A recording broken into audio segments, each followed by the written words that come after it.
वो बता देते हैं। चंद सेकंड में हम आपको ट्रेन का कंसेप्ट रिवाइज करा देंगे। और क्यों कराएंगे? क्योंकि ये आपका बहुत बहुत बहुत महत्वपूर्ण होने वाला है। और किसके लिए महत्वपूर्ण होने वाला है मेरे भाई? तो मोस्ट इंपॉर्टेंट होने वाला है सीएचएसएल वाले सभी छात्रों के लिए, क्योंकि इससे सीएचएसएल में और एमटीएस में भर भर के सवाल आते हैं। तो ध्यान रख लीजिए, ट्रेन में कुछ भी नहीं करना। ट्रेन के कई सारे केसेस बनाए जाते हैं। सबसे पहले देखिए अनुराग जी, आप इधर देख लीजिए, पढ़िए।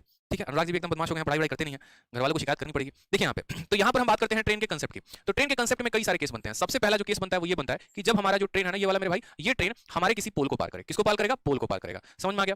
दूसरा वाला केस क्या होता है कि ये ट्रेन मेरे भाई जो है ना, पोल को नहीं पार करे, किसी दूसरी ट्रेन को पार कर लेगा यहाँ पर ये, ठीक है, या फिर किसी ब्रिज को पार कर लेगा, ठीक है, या फिर किसी भी ऐसे ऑब्जेक्ट को या फिर किसी प्लेटफॉर्म को पार कर लेगा। ऐसे बड़ा बढ़िया बढ़िया क्वेश्चन पूछा जाता है, इससे मजा आता है सवालों को बनाने में एकदम। ठीक है, आपसे ऐसा बोलेगा कि एक प्लेटफॉर्म को जो है, मान लीजिए कि ये जो है यहाँ पर इस प्लेटफॉर्म को ये पार कर रहा है, तो केसेस हमारे काफी सारे हो गए। पोल को पार करेगा, या ट्रेन को पार करेगा, या प्लेटफॉर्म को पार करेगा। अब ऐसे ऐसे केसेस में क्या फॉर्मुला लगाएंगे? बच्चा रटते रहता है बेचारा, एकदम दुखी आत्मा बनके किताबों में जो है गड़ाए रहेगा और रटते रहेगा। पूछेंगे काहे रट रहे हो? तो गुरुजी बोले थे रटने को, इसलिए रट रहे। बोले समझाने को नहीं बोले तो नहीं समझने को बोले, खाली रटने को बोले इसलिए रट रहे। अब समझो चुपचाप प्यार से, बड़ा प्यार से समझो। देखो ट्रेन जब है ना, तो ट्रेन की भैया अपनी रफ्तार होती है, सीधी सी बात है, और ट्रेन की अपनी लंबाई भी होती है। मैं बस आपको एक टेक्निक सिखा रहा हूँ, उस टेक्निक के माध्यम से आप अपना इक्वेशन खुद बना सकते हैं। और टेक्निक क्या होगा आपका? स्पीड बराबर डिस्टेंस अपॉन टाइम। अब यहाँ पर ये तो हर किसी को पता है, बोलोगे नया क्या बता दिए? तो इसमें नया हम आपको ये बताएंगे कि देखिए यहाँ पर जब भी आप कोई भी केस लेंगे ना दुनिया में, रिलेटिव स्पीड का आप कोई भी केस लेंगे, तो आप उसमें दो बातों पर ध्यान देना। और दो बातों पर ध्यान क्या देना, या उल्टा ऐसे भी लिख सकते हो, टाइम बराबर डिस्टेंस अपॉन स्पीड। अब इन दो बातों पर ध्यान आपको ये देना है कि आप जो भी दो लोगों को आपस में रिलेटिव में कंपेयर कर रहे हो ना, क्या उनके पास डिस्टेंस है? अगर दोनों के पास डिस्टेंस होगा तो दोनों का डिस्टेंस लेना, अगर एक के पास डिस्टेंस होगा तो एक ही का डिस्टेंस लेना। और स्पीड में हम आपको बताएंगे, स्पीड में आपको क्या करना है। तो स्पीड में बस आपको इतना ध्यान रखना है, क्या दोनों के पास स्पीड है? अगर दोनों के पास स्पीड है और दोनों एक ही दिशा में जा रहे हैं तो स्पीड को माइनस करेंगे।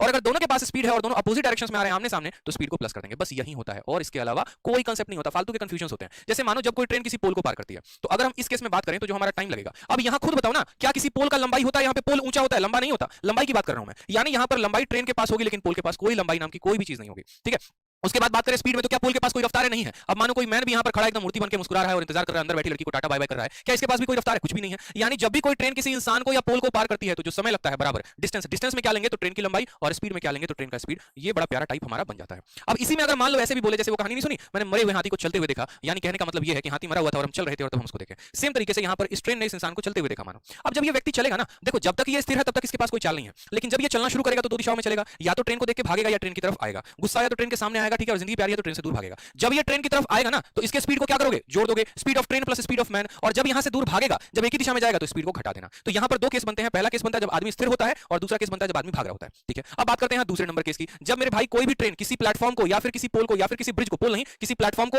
या किसी ब्रिज को पार करती है। अब जब ये प्लेटफॉर्म या ब्रिज को पार करेगी ना, तो इसके पास भी लंबाई होगा और इन दोनों के पास भी लंबाई होगा। होगा कि नहीं होगा? तो बोलोगे हाँ गुरुदेव। तो उस केस में जो टाइम लगेगा वो क्या लगेगा? डिस्टेंस के केस में दोनों के पास लंबाई है तो दोनों का लंबाई लो, यानी बोलोगे ट्रेन का भी लंबाई लेंगे और प्लेटफॉर्म का भी लंबाई लेंगे। स्पीड की बात करते हैं। कभी आपने देखा प्लेटफॉर्म को भागते हुए, ब्रिज को भागते हुए? नहीं भागते हुए, यानी इनके पास रफ्तार नहीं है। किसके पास है? बस ट्रेन के पास है। तो यहाँ पर स्पीड की जगह पे स्पीड ऑफ ट्रेन ले लेंगे। समझ में आ गया बात यहाँ पे या नहीं आया? बोलोगे हाँ सर समझ में आ गया। अब बात करते हैं तीसरे नंबर केस की। जब यहाँ पर कोई ट्रेन किसी दूसरे ट्रेन को पार करती है, तो इस केस में जो हमारा टाइम लगेगा वो क्या लगेगा? तो बोलोगे सर टाइम बराबर डिस्टेंस। अगर यहाँ पर इस ट्रेन का डिस्टेंस t1 है और इस ट्रेन का डिस्टेंस जो है मानो t2 है, तो बोलेंगे सर यहाँ पर जो है ना लंबाई, डिस्टेंस में क्या लेंगे? दोनों के पास लंबाई है, दोनों के पास लंबाई है तो lt1 प्लस l2t2। और बात करेंगे यहाँ पर स्पीड को लेकर, तो दोनों के पास स्पीड है। यदि वो आमने सामने आ रहे हैं अपोजिट डायरेक्शन में, तो स्पीड को आप जोड़ देना। और यदि यहाँ पर जो है वो एक दूसरे से दूर जा रहे हैं, तो स्पीड को क्या करेंगे? घटा देंगे। ये बात क्लियर है या नहीं क्लियर? बताइए जल्दी से। समझ में आ गया? चलिए, तो सेम तरीके से हमारा ये सवाल था, टुच्चा सवाल था खैर ये तो, बट हमने सोचा कि हम 5 मिनट में आपको जो है यहाँ पर ट्रेन का कंसेप्ट बता दें। अगर किसी मेरे भाई को इतना दूर का कंसेप्ट पसंद आया होगा तो अपने चैनल पर इतनी की वीडियो क्लिप निकाल कर भी डाल सकता है, कोई इशू की बात नहीं है, ताकि बच्चों को ये भी समझ में आ जाए। आ जाइए, अब नेक्स्ट बात करते हैं यहाँ पर इस सवाल को लेकर। इस सवाल में कहा गया है यहाँ पर, ठीक है, कि एक 240 मीटर लंबी ट्रेन है जो 360 मीटर लंबी टनल को 30 सेकंड में पार करती है। ट्रेन किसको पार कर रही है? टनल को पार कर रही है। लंबाई किसके पास होगी? ट्रेन के पास भी और टनल के पास भी। लेकिन स्पीड किसके पास होगा? बस ट्रेन के पास। Formula clear? माइंड में क्वेश्चन क्लियर? कैसे बनाना है? बोलोगे हाँ सर। टाइम बराबर क्या हो गया? डिस्टेंस अपॉन स्पीड हो गया। डिस्टेंस किन दोनों के पास है? तो डिस्टेंस ट्रेन के पास भी है और टनल के पास, तो बस दोनों को जोड़ दो। 360 में 240 को जोड़ दोगे कितना हो जाएगा? 300 200 500 600 हो जाएगा। और बात करते हैं स्पीड को लेकर। स्पीड किसके पास है? तो स्पीड भैया बस हमारे ट्रेन के पास है। स्पीड हमारे बस ट्रेन के पास है, तो उसकी स्पीड को क्या मान लेंगे? एस मान लेंगे। टाइम कितना लगा है? 30 सेकंड लगा है। अब ये देखो, ये सेकंड में है और ये हमारा मीटर में है, तो रफ्तार किसमें आ रही होगी? रफ्तार मीटर पर सेकंड में आ रही होगी। यानी 30 ने जब इसको काटा होगा तो कितनी बार में काटा होगा? 20 बार में। तो रफ्तार हमारी आ गई 20 मीटर पर सेकंड। हमसे किसमें पूछा है?